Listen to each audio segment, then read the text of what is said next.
Mercedes end up with electronic fuel injection? I have a great story for you guys today about the history of Mercedes, and I've got another video in the tank after this about some interesting technical history that involves Mercedes cars as well. But today we're going to talk about Bosch D-Jetronic.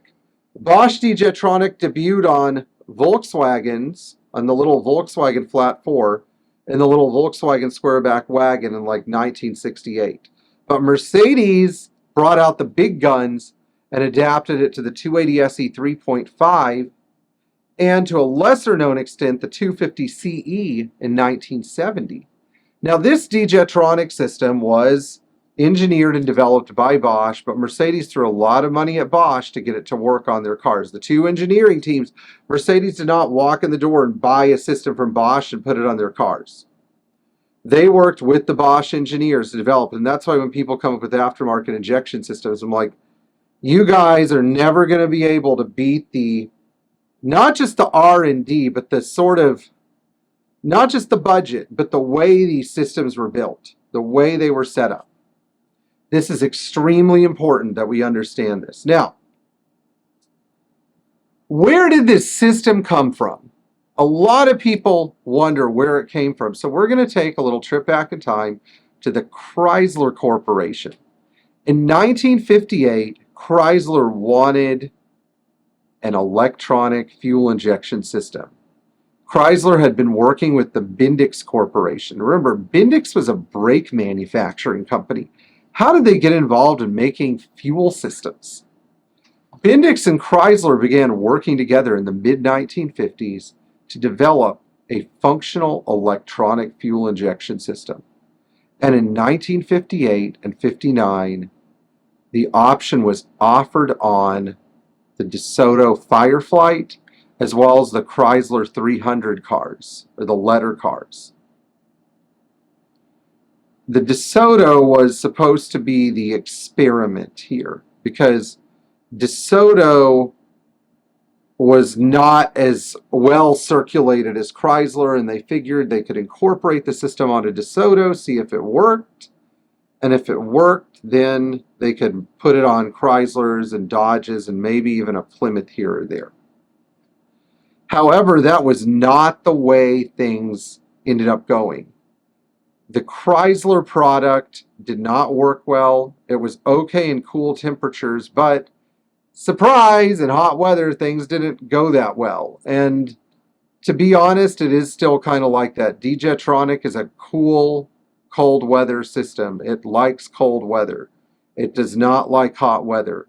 We have to spend a lot of time fine-tuning the system to get it to cooperate in hot weather. So what does this mean for the typical person who drives a 280 SE 4.5? How are the systems even related? Well, Chrysler threw up their hands at Bendix and they said, this is a colossal failure. We have working carburation models on our cars. So many of these, very few, we're talking less than 100 DeSotos that were sold with the system, were actually retained as fuel injection cars. A lot of them, the majority of them, pretty much all of them, and I think there are around 30, I think, went back to Chrysler dealerships and they got retrofitted with carburetors. Now Chrysler, of course, swept it under the rug and they did not produce a fuel injected car again until, if you count the 1978 Dodge D100 pickup with a Mitsubishi diesel in it. They did not produce a fuel-injected vehicle again until 1978, roughly 19 years later. AMC also wanted the fuel injection system on their Rebel, and they fitted it to their own 327 engine.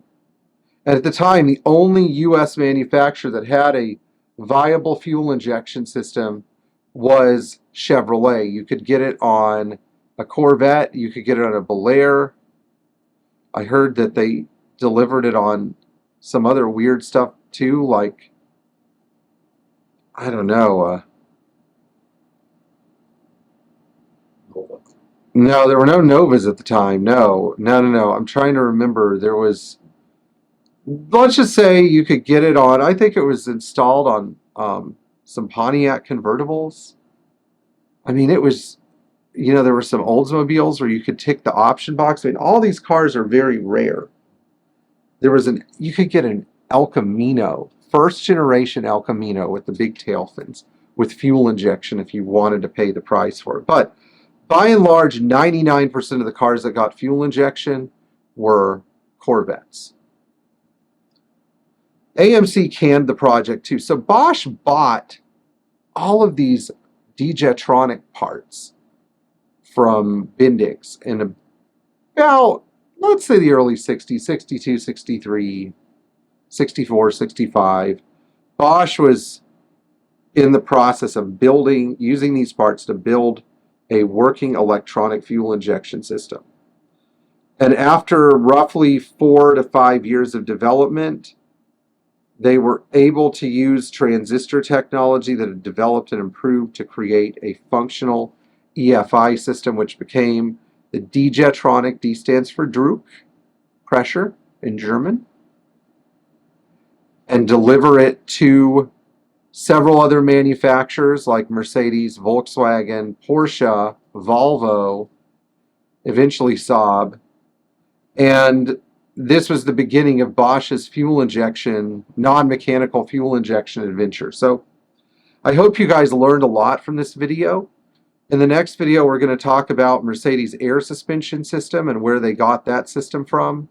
Because Mercedes was sort of like a, I don't know, they just come and clean out these small manufacturers that needed to sell a malfunctioning product. It wasn't a bad idea. So we'll talk about that in the next video. In the meantime, please like, share, and subscribe. If you want to hear more videos about Mercedes-Benz and their interesting technological history, please comment down below so I know what we're going to discuss. Thanks.